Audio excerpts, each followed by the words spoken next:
The Mindset Reset, a guide to changing your habits. Introduction: The Power of a Reset. Welcome. If you're reading this, you want to make a change in yourself.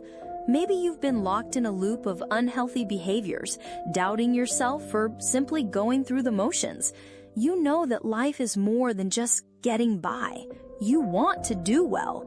This book isn't about being perfect. It's not about getting up at 5 a.m., sipping green smoothies, and taking over the world in a week. It's about making small changes, one at a time, to transform the way you think and act. We live in a world that moves quickly, keeps us busy, and rarely lets us be present. But within all that noise, there's a quiet truth. Your mindset shapes your reality. Your beliefs, habits, and routines are not set in stone.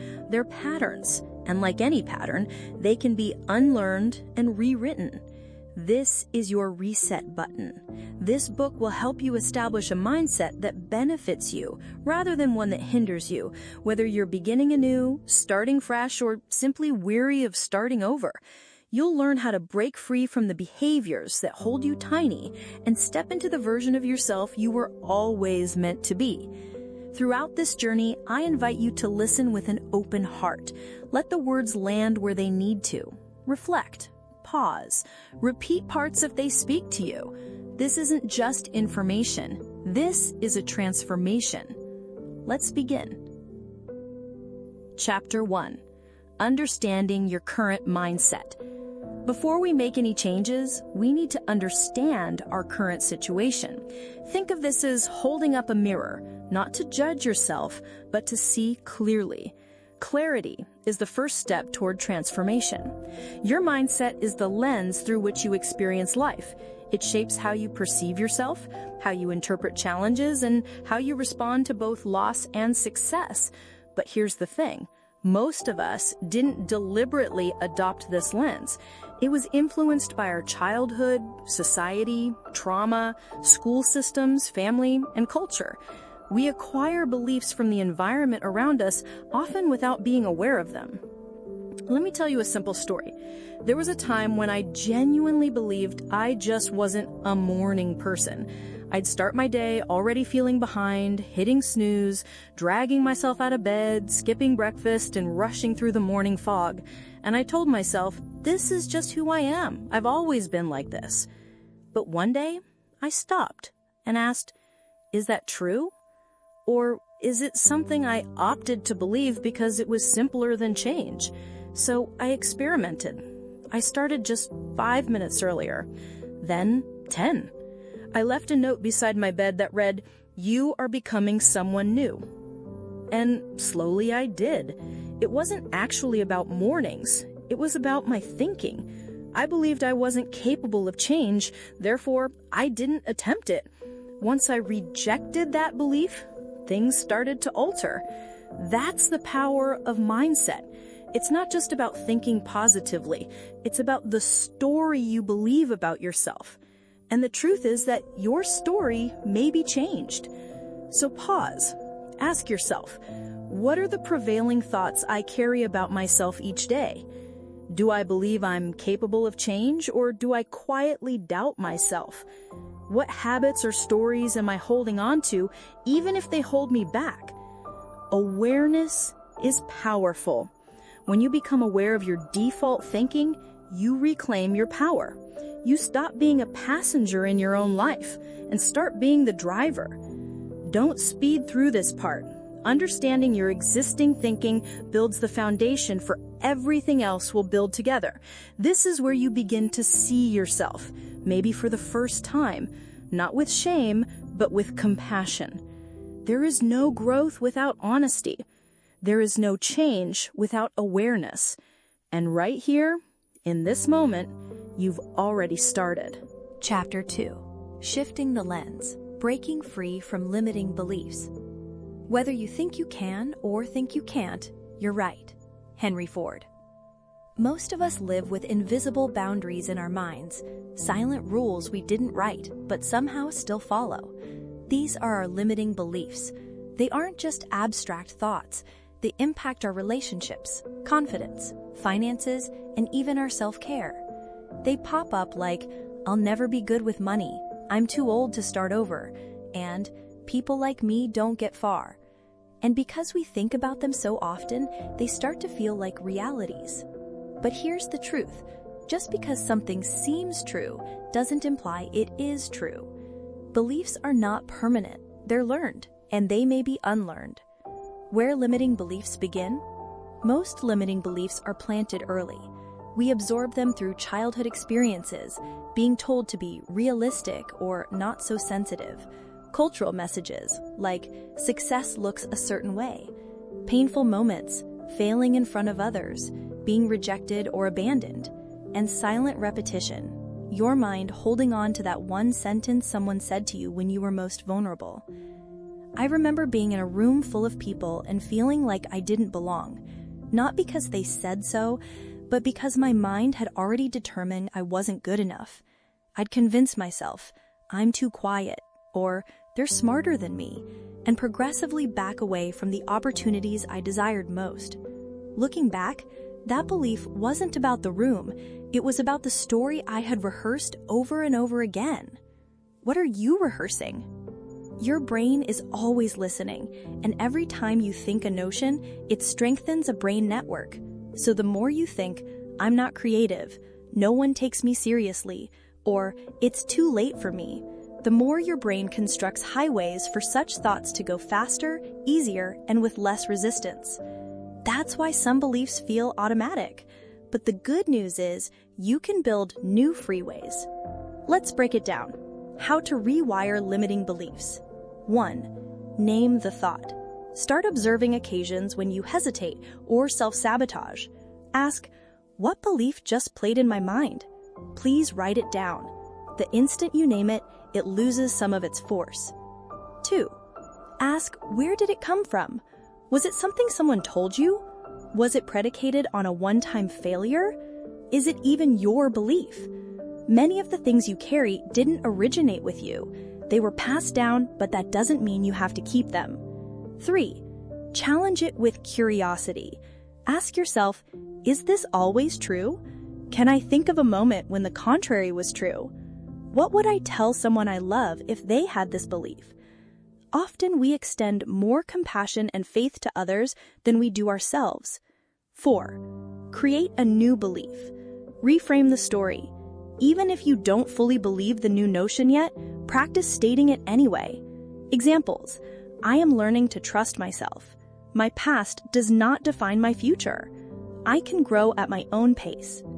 You don't need to go from self-doubt to arrogance. You need to move from impossible to maybe. Daily reset. Repetition is rewiring. The brain changes through repetition, not resolution. Repeat your new beliefs out loud. Write them in your journal. Set them as reminders on your phone. Visualize them. Surround yourself with evidence of their veracity. This isn't about lying to yourself, it's about guiding yourself. A real talk moment. You are not behind, you're not too late, and you are not broken. What you are is human. Someone has been shaped by environments you didn't always pick, but today you're making a different selection, and that matters. Reflection prompt. Consider an instance when a limiting mindset prevented you from taking action. What was the belief? Where do you believe it came from? What did it cost you? Now write a new belief that promotes your progress moving ahead. Closing thought. The stories we believe determine the lives we live, but stories can change, and so can we. Chapter 3. The Power of Awareness. Recognizing the patterns that hold you back. Have you ever caught yourself doing something and wondered, why do I always do this? It could be hitting the snooze button 10 times, reaching for your phone the moment you're bored, or shutting down when you feel criticized. These reactions don't emerge out of nowhere. They're tendencies. And unless we take the time to recognize them, we continue to live them on autopilot. Awareness is the first and most critical step towards change. Without it, we're simply reacting, living life based on old scripts authored by prior experiences, beliefs, and anxieties. But when you develop awareness, you're no longer a passive observer. You become the author of your thoughts and deeds. Noticing without judgment.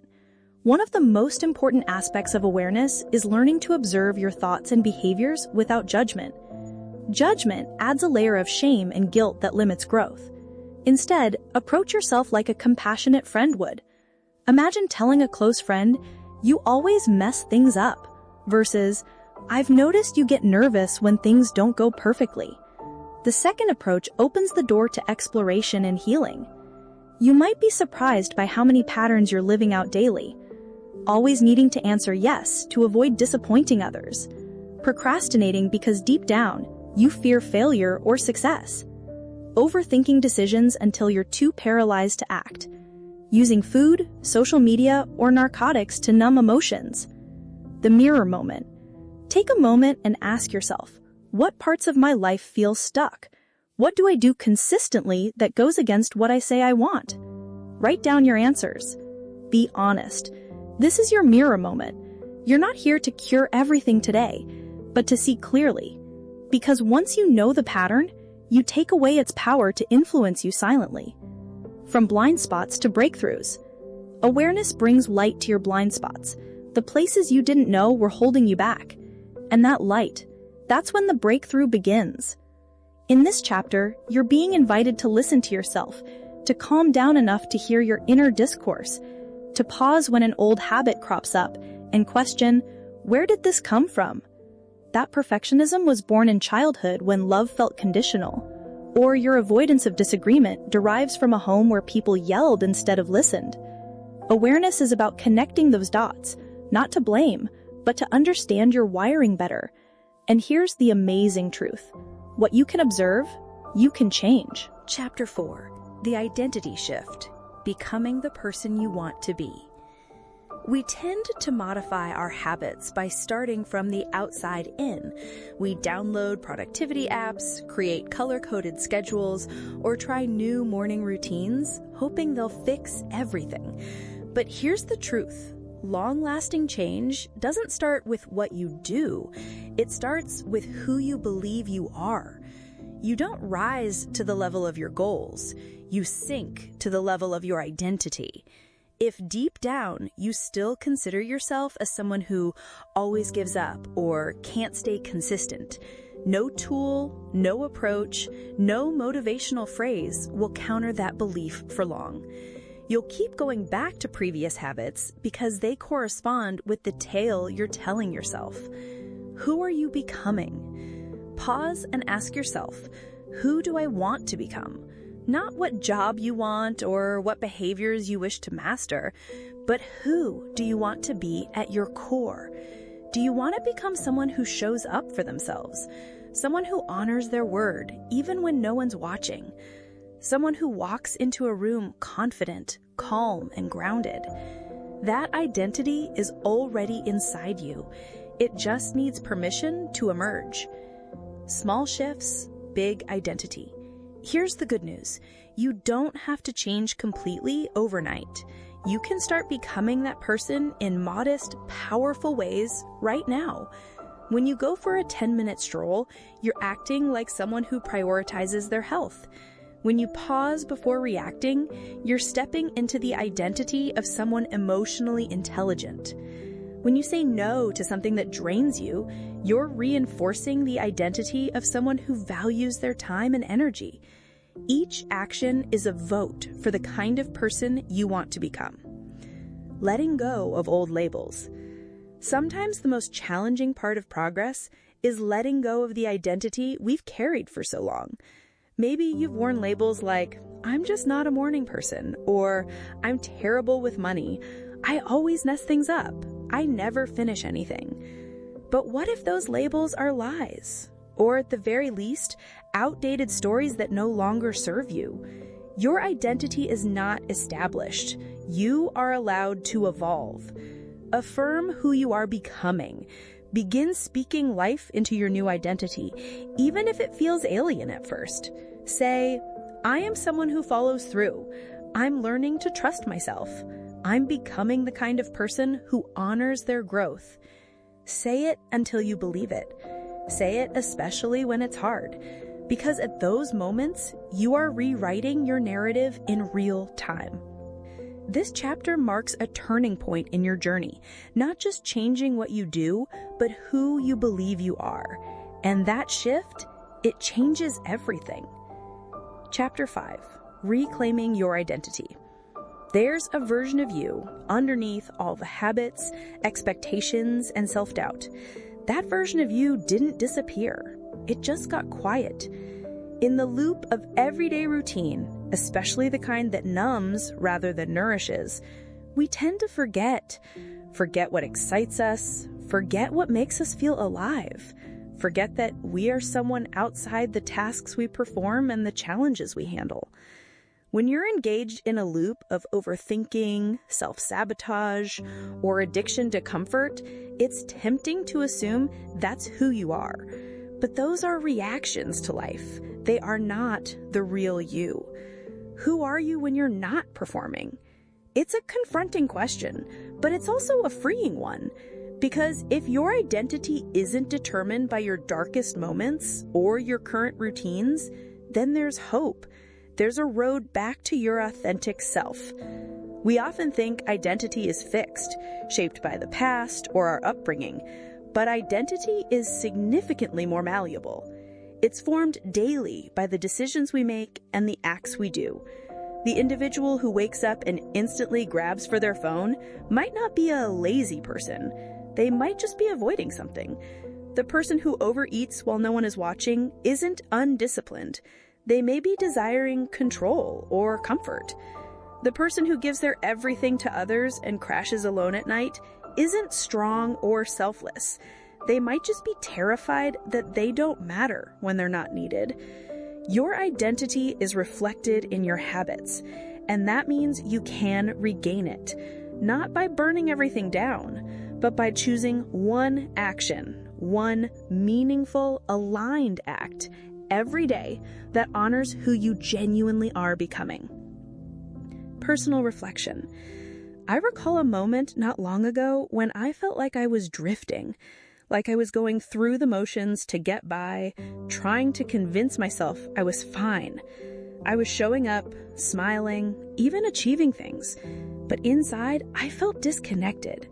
One morning, I sat down and wrote a question at the top of my notebook. Who am I when no one is watching? And it wrecked me, because the answer felt so far from who I had become in the hustle and loops of daily survival. I realized I had let go of pieces of myself I genuinely missed. My creativity, my joy, my gentleness, and my fearlessness. From that day, I began with small shifts, waking up 10 minutes earlier to sit in silence and saying no without guilt, and writing again, just for me. I wasn't attempting to become someone new. I was remembering who I already was underneath the noise. And that changed everything. Guided exercise. Reconnect with the real you. Take 15 to 20 minutes today in a quiet space and reflect on the following prompts. List your current habits. Which ones feel aligned with your inner self? Which ones feel like a mask or a way of escaping? Write a letter to your future self. Not the person caught in the loop, but the version of you that feels grounded, honest, and free. How do they spend their morning? What do they care most about? What do they no longer tolerate? How do they show love to themselves? Choose one small action you'll take tomorrow to reflect that identity. Just one. Maybe it's journaling for 5 minutes and drinking water before coffee, and putting your phone aside during the first hour of the day, and saying no to something that drains you. Start small. Identity isn't rebuilt overnight. It's recalled moment by moment, choice by choice. Chapter 6. Slowly creating the life you deserve. After you've made the brave choice to step out of chaotic or harmful cycles, things can feel quiet, maybe even a bit scary. Like you're standing at the edge of something new but unsure of where to place your feet. That's okay. That calm area is not emptiness, it's possibilities. This chapter is about taking cautious, loving efforts towards constructing a life that genuinely feels like home to you, not a performance for others nor survival mode, but something honest and sustainable. Start small. Start soft, but start. You don't have to have it all figured out. You don't need a 5-year strategy or a perfect routine. You merely need to ask yourself, what would make today feel 1% better? It could be drinking water before coffee, sitting in silence for 5 minutes, making your bed with intention, saying no when you usually say yes out of guilt, or small shifts. That's how we begin to shift direction. You're allowed to outgrow people and places sometimes. We hold on to people, spaces, or routines that no longer serve us simply because they're familiar. But healing transforms us. And with that transformation comes the invitation to curate a circle that represents your growth. You're allowed to say, I still love you, but I need space. I'm choosing peace over proving a point. Or, this version of me needs something different now. That's not betrayal. That's self-trust. Make your space a safe place.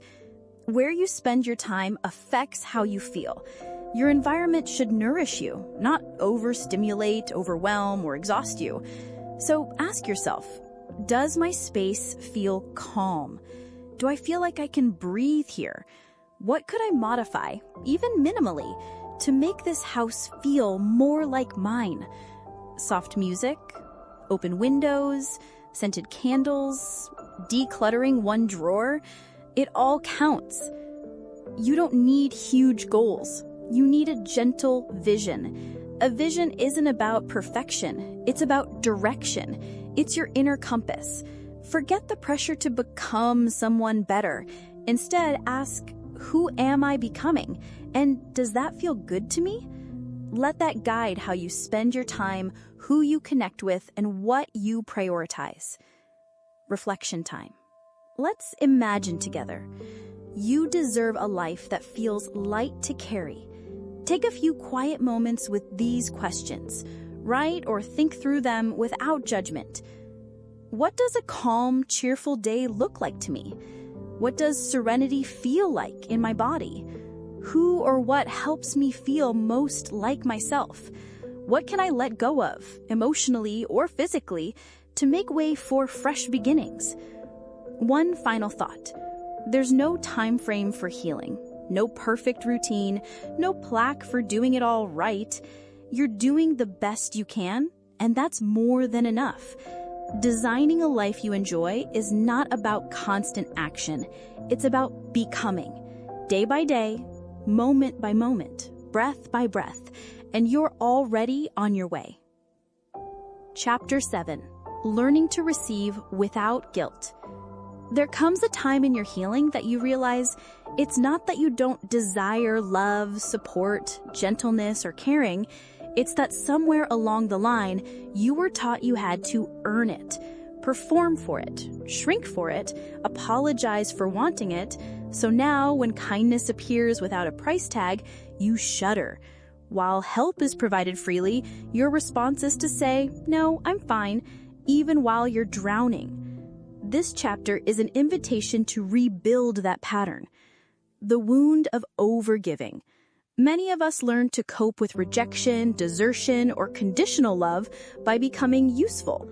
We knew that our value was in what we could do, not in who we are. We poured ourselves into others because it offered us a sense of control. If we could anticipate needs and repair everything, we wouldn't be left behind. We could finally feel protected. But here's the quiet truth. Receiving is just as sacred as giving. And when you deny yourself the gift of receiving, you're not being modest. You're supporting the concept that your needs are a burden, a gentle reframe. Receiving as a gift to others. Imagine someone you love is going through a hard moment and you assist them. They resist. They answer, no, I don't want to be a bother. You'd feel crushed, wouldn't you? That's what others think when you won't let them love you, help you, or show up for you. Allowing someone to pour into you doesn't make you weak. It provides people a chance to exhibit their love, not as repayment, but as a connection. And it educates your nervous system that it's safe to rest, safe to soften. Guided reflection. Practicing receiving. Take a deep breath. Now, look back to the last time someone offered you something. A compliment, help, a warm meal, time, or presence.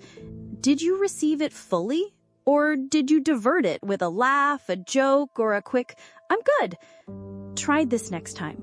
When someone gives you anything, pause and breathe. Then say, "Thank you.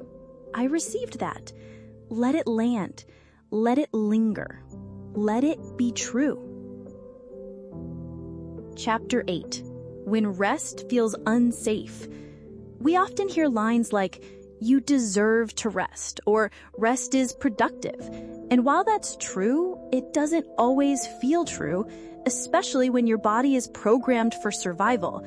If you've spent much of your life in a condition of fight or flight, always searching for danger or bracing for the next emotional blow, then rest isn't just strange, it seems scary. Stillness can feel like exposure. Quiet can feel like something horrible is going to happen. This chapter is for individuals who lie down and instantly feel anxious, for individuals who try to slow down but end up feeling guilty, for those who want to rest but can't seem to let go. Rest as a radical act of reclamation. If your nervous system has never known true safety, then of course it opposes slowing down. Movement, productivity, and people-pleasing became your armor. Rest wants you to take it off, and that's terrifying. But what if slumber isn't the enemy? What if it's the medicine? Rest isn't just sleep. It's allowing oneself to be without defending their worth. It's reclaiming your time, your energy, and your body from the systems and survival modes that told you hustle equals value. Rest is remembering you are still deserving when you're not doing anything. The pain that comes with stillness. Often when we begin to rest, really rest, old pain rises to the surface. Grief we didn't have time to feel, sadness we crammed down to keep going, loneliness we silenced with bustle. That's okay. That's part of the process. Let the tears come. Let the anguish arrive. You're not falling apart. You're finally giving yourself space to feel. A new relationship with rest. Start simple. A 10-minute walk with no destination. Lying on your bed in the middle of the day without your phone. Sitting in silence and placing your hand over your heart. Say to yourself gently, "It's okay to pause. I am safe even in stillness, and my worth is not tied to my output." Repeat it until your body starts to believe it. Chapter 9. The Fear of Feeling Better. Healing sounds beautiful in theory, like a sunrise after a long night. But sometimes, when you finally start feeling better, that scares you. Suddenly, the gravity that seemed familiar begins to lift. And instead of relief, you feel exposed. Instead of delight, you feel apprehensive. Instead of peace, you feel like it's too quiet. Why? Because suffering, for many of us, became a home. We recognized who we were amid the suffering. We adapted to it. We learned how to function with it, even when it was slowly breaking us. And when healing asks us to leave that location, our nervous system doesn't always cheer. Sometimes it panics. Familiar pain versus unknown joy. We fear the better because it's unfamiliar. Pain can feel known, even safe, because it's predictable. We know how to respond, we know how to dull it, disguise it, or joke about it, but joy, calm, ease, they arrive with no script, no armor, no control. They demand presence, and that can seem vulnerable. It's natural to be terrified of the light after living in the dark. It's acceptable if joy seems weird at first. You're not broken, you're adjusting. The threshold of change. This chapter is a mild invitation to notice the resistance that occurs when things start going well, when connections become stable, when your body feels tranquil, when life is no longer a perpetual storm. Ask yourself gently, what do I worry I'll lose if I heal? Who am I without my struggle? What fresh story do I get to write from here? This is the threshold, the in-between area where your previous scars want to draw you back, but your soul whispers, keep moving. Let yourself bloom. You don't need to rush. You don't need to force joy. Just let yourself notice it. Let yourself be astonished by ease. Let the guilt develop and let it pass. You're not forsaking who you were. You're celebrating who you're becoming. Healing is not betrayal. It's blooming. Chapter 10. Self-sabotage isn't proof you're broken. You start making improvements. You feel a little lighter. You take a daring step forward, and suddenly something pulls you back. You missed the meeting. You text the person who injured you. You quit meditating. You procrastinate. You quit just before the breakthrough. You tell yourself, I always ruin good things. But here's the truth. Self-sabotage is not proof you're defective. It's an indication that a part of you still doesn't feel safe with better. Why we self-sabotage. Self-sabotage is commonly misunderstood. It's not about being lazy, stupid, or weak. It's usually about protection. Your mind and body are wired to want what's familiar, not always what's healthy. So when you start doing things differently, when you desire serenity, love, purpose, or confidence, it can feel foreign, uncomfortable, even threatening. A part of you could think, if I succeed, I'll lose people. If I open up, I'll get hurt. If I change, I won't be loved anymore. So the sabotage begins, not because you're bad, but because some part of you is terrified. Meet the saboteur with compassion. Instead of blaming yourself for backtracking, try meeting that part of you with curiosity. What am I worried will happen if I keep growing? What belief might be underneath this behavior? What part of me still feels unsafe? The goal isn't to push that part away. It's to understand it, to offer it kindness, to remind you we're safe now. We're permitted to be okay. Progress isn't a straight line. Healing is messy. Progress looks like swirls, not straight arrows. You'll have moments where you slide back into old behaviors. That's not failure. That's data. That's a time to pause, reflect, and re-choose. Every time you find yourself sabotaging, you're growing awareness. And awareness is what gives you your power back. You're not beginning anew. You're starting deeper. Journal prompt. Think about a time you self-sabotaged recently. What might you have been protecting yourself from? What concept or fear was acting underneath? Now write a short letter to that part of you, the part that sabotaged, offering reassurance, protection, and compassion. Let it know you're listening and that progress doesn't equal abandoning. Chapter 11. You don't have to earn rest. You're fatigued, yet you keep going. There's laundry to fold, emails to reply to, dreams to chase, people to take care of. You lie in bed, sleepy but wired, thinking about all the things you should have done. You promise yourself you'll rest once you finish the to-do list, after you're successful, after you've demonstrated your worth. But here's something radical. You don't have to earn rest. Rest is not a reward, it's a right. The lie of productivity equals worth. We live in a world that promotes hustling and labels burnout as ambition. You're congratulated for being on the grind, even if it's slowly breaking you. Somewhere along the way, many of us learned that rest equaled lethargy, that taking a break means falling behind, that we have to prove we're deserving of a pause. But rest isn't about deserving, it's about being human. Your body needs it, Your mind needs it. Your soul needs it. You are not born only to produce, perform, or please. You are born to live. Rest is a form of resistance. In a culture that thrives on overwork, choosing rest is a powerful rebellion. It's saying, my worth isn't related to my output. I deserve tranquility even when I haven't checked every box. I am allowed to pause even as the world keeps spinning. Rest heals you. It replenishes you. It reminds you that you're not a machine, you're a miracle. Redefining what counts as enough. Maybe enough doesn't mean everything is done. Maybe enough means I did what I could with what I had. I honored my bounds today. I showed up with love, even in little ways. And that's okay.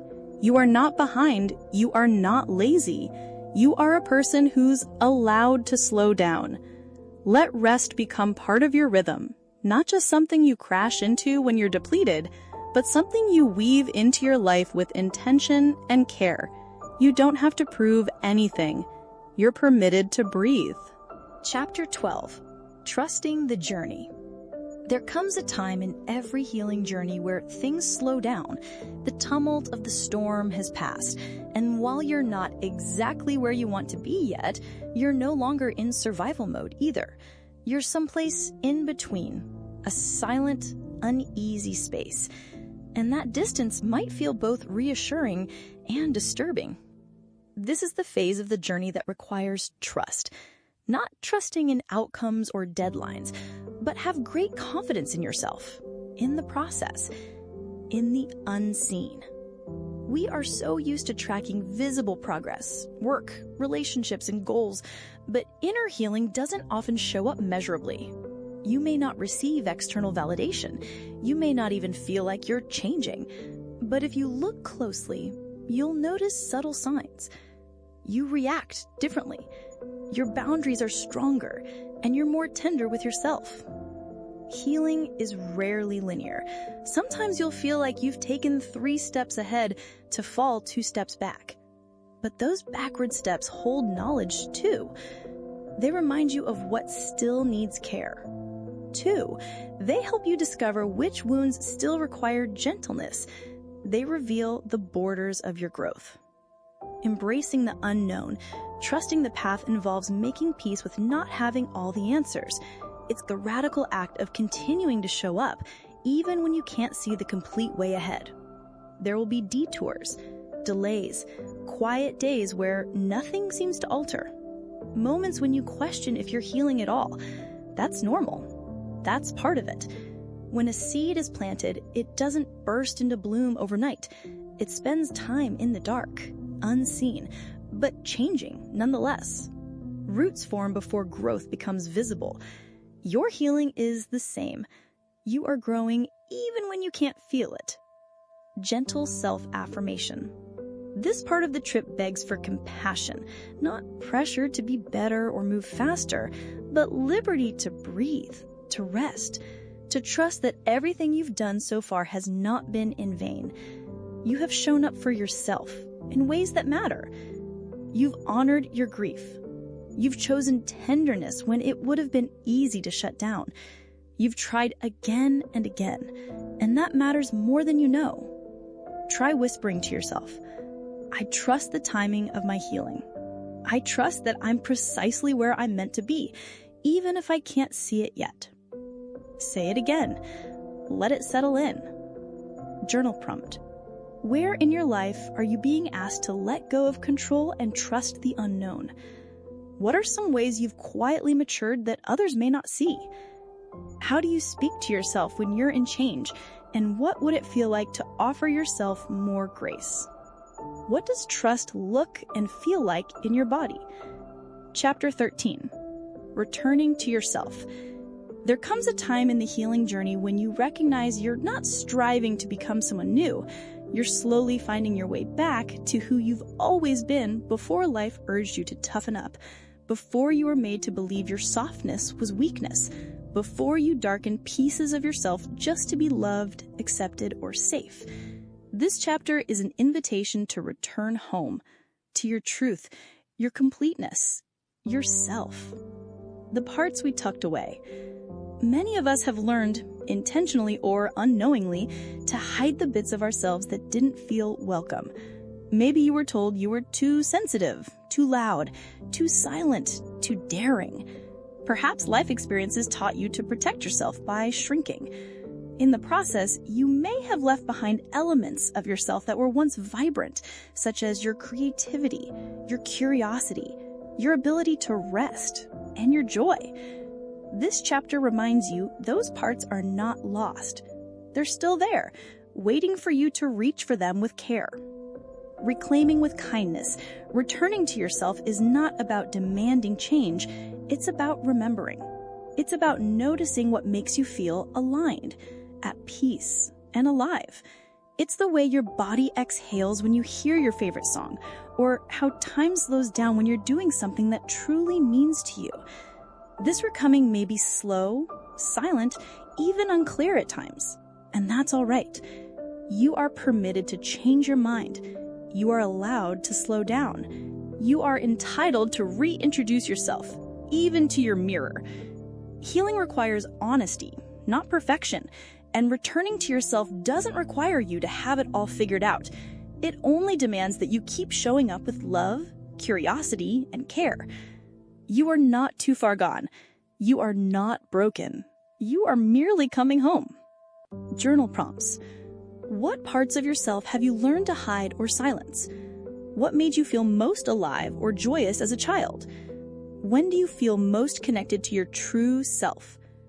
What would returning to myself look like for me right now? Chapter 14. Letting go of the need to have it all figured out. We live in a world that often emphasizes certainty, clear plans, sharp deadlines, and 5-year goals. But what if not knowing is also sacred? What if the moments when things feel confused are not indicators of failure, but part of the unfolding? There's a calm wisdom in learning to sit with the uncertainty, to be good with the in-between, and to embrace the aspects of your journey that don't yet make sense. You don't need to have your whole life plotted out to be making actual, wonderful progress. You don't need to explain every emotion, justify every decision, or forecast every next step. You are permitted to be learning, unlearning, moving, softening. Letting go of the urge to have it all figured out is making peace with being in process. It's saying, I trust the clarity will come when I'm ready to hold it. There's growth happening in your pause. There's wisdom building in the silence. And there's something profoundly brave about continuing forward even when the path is not fully lit. Here's what's true. You are permitted to change your mind. You are allowed to slow down. You are permitted to abandon the pressure of perfection and choose presence instead. Let yourself unfold. Let your healing take its time. Let your dreams evolve as you evolve. Chapter 15. You are allowed to begin again. There's something profoundly sacred about beginning again. It's not always loud or visible to others. Often it happens silently, in the quietness of your thoughts, in the hush of a sigh, in the silent resolve to choose otherwise. Maybe you've held shame for wanting to shift directions. Maybe you've been hesitant to start afresh because it feels like giving up. Or maybe you've been informed that you've come too far to turn back now. But here's the truth. You are permitted to begin again. Not once, not twice, but as many times as your healing, progress, or peace needs. We live in a culture that emphasizes pushing through, finishing what we started, proving something to the world. But what if peace mattered more than pride? What if the strongest thing you could do was to let go of what no longer served your joy? Starting afresh doesn't erase your progress. It doesn't mean the voyage was wasted. It means you're brave enough to honor who you are now, not who you were when you began. That's not failure. That's wisdom. You are permitted to go away from the work that drains you, from the partnership that doesn't suit your needs, from the version of yourself that just knew survival, not joy. You are allowed to return to the dream you gave up on, to the creativity you put into wait, to the softness you buried because the world instructed you to be hard. You are permitted to slow down, to rest without guilt, to reconstruct at your own pace, to take detours that help you rediscover yourself. You are allowed to choose peace over proving. You don't have to explain your healing. Not everyone will understand you're beginning anew, and that's good. You don't need their permission to reconnect with your truth. Often, beginning again happens after breaking down, after burnout, after heartbreak, after disappointment. But what if we viewed it as a becoming, not a breaking? There is something so beautiful about starting fresh, even if the process is messy. The dirt must crack open for new roots to take hold. And you too are allowed to crack open and bloom. Take a moment and breathe this in. You are not stuck. You are not late. You are not a failure for changing routes. You are allowed to begin again, gently, boldly, quietly, or loudly, however your soul desires. And when you do begin again, know that this time you are starting from experience, not from scratch. You carry with you the wisdom of your grief, the strength of your healing, and the clarity of your being. Every relaunch is a reclaiming of your principles, your voice, your vision. Reflection exercise. A gentle restart. Take a moment, find stillness. Now ask yourself, what am I clinging on to merely because I'm afraid to let go? What would I do if I believed I had permission to start over? Who do I want to become if I dropped the pressure to get it right the first time? Write it all down. Be honest, be kind, don't judge what comes up. Journal prompt. If I were to begin afresh today with love, with grace, with clarity, what would I carry forward and what would I gently leave behind? Chapter 17. Some endings are just endings that shatter us. Endings we never asked for. Endings that come like a storm. Unexpected, unplanned, unpleasant. The relationship you poured your whole heart into. The job you imagined would be your forever job. The friendship that faded without a fight. The version of yourself that you had to outgrow. And in the heat of it, it seems like failure, like loss, like something was snatched from you that you didn't get a chance to hold long enough. But here's what you might not see yet. Not all endings are meant to break you. Some are meant to break you free. Sometimes the closing of a chapter is divine intervention in disguise. A calm, sacred rerouting. A way to nudge you back onto a path that better honors who you're becoming, not who you were trying to be for everyone else. It may not feel like a godsend when it happens. It may feel like grief, confusion, or betrayal. But if you look closely, some of your most excellent progress has come from the areas you were forced to leave. Let's reframe the end. Maybe the friendship ended because you both stopped recognizing each other in each other. And that's good. The opportunity may slip through your fingers, so your hands may be free to capture what's truly yours. Maybe the rejection wasn't a reflection of your worth, but a redirection to something far more aligned. You are not lost. You are being rerouted. You are not broken. You're being rebuilt. You didn't fail. You grew out of it. You honored the season. You gave it your all. You loved, tried, and showed up. That's not failure. That's courage. And now you're being called to release it, to let the ending breathe, to trust that just because something is over doesn't mean it didn't matter. Truth to hold close. Some doors close not to punish you, but to protect you. Some people leave not because you're unlovable, but because you're no longer intended to shrink. Some endings are the universe's way of clearing space so that the next chapter can arrive. You are still becoming, even in the endings, especially in the endings. Journal prompt. What is something I've been mourning as an ending that might be a redirection? What beauty or strength has come from that detour? Chapter 18. Embracing the season you're in. There is a quiet strength in acknowledging the season you're in. even when it's not the one you would have chosen. Life doesn't continuously bloom. Sometimes it's fall, where letting go is vital. Other times it feels like winter, chilly, still, uncertain. But even in these quieter seasons, transformation is happening beneath the surface. Roots are deepening. Old patterns are shedding. Rest is being restored. We live in a world that praises perpetual advancement, yet healing, true, soul-deep healing, often requires us to rest, to submit, to stop pushing. Not because we've failed, but because this moment holds its own kind of sacredness. There's wisdom in the waiting. Growth is slowing down. This chapter is an invitation to quit battling your season. Whether you're flowering, shattering, or barely holding on, you're still worthy. You're still growing. You're still here. Let this be your permission slip to be precisely where you are, without shame. You don't have to rush to the following item. Sometimes the bravest thing you can do is be. Journal prompt. What season of life do you feel you are in right now? Emotionally, spiritually, or mentally? How can you honor this season with love and acceptance? Chapter 19. A love letter for the road ahead. Dear heart, if you've made it to this page, then you've walked with me through every layer, the raw times, the quiet anguish, the modest successes, and the gradual rebuilding. This book was never just about healing.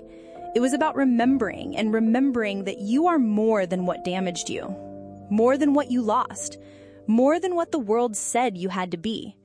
This journey has not guaranteed perfection. It has not required that you become someone else. It's been a mirror to remind you that even in your most unpolished times, you are still art. You are still home. You are still enough. You are allowed to fall apart and still be whole. You are entitled to take your time. You are permitted to evolve and develop and dream again. Let this chapter be the moment you choose yourself again, more softly this time, more intentionally. You don't need to rush toward a form of recovery that doesn't fit your pace. Let your journey bloom like poetry, one breath, one choice, one fearless yes at a time. And as you close this book, may you carry its words not as answers, but as gentle reminders that you are worthy of rest, of gladness, of starting over, of peace, of love. From others, yes, but primarily from yourself. You are not behind. You are not broken. You are becoming. And that's more than enough. With love, from one healed heart to another. Final reflection prompt. What are you taking with you from this journey?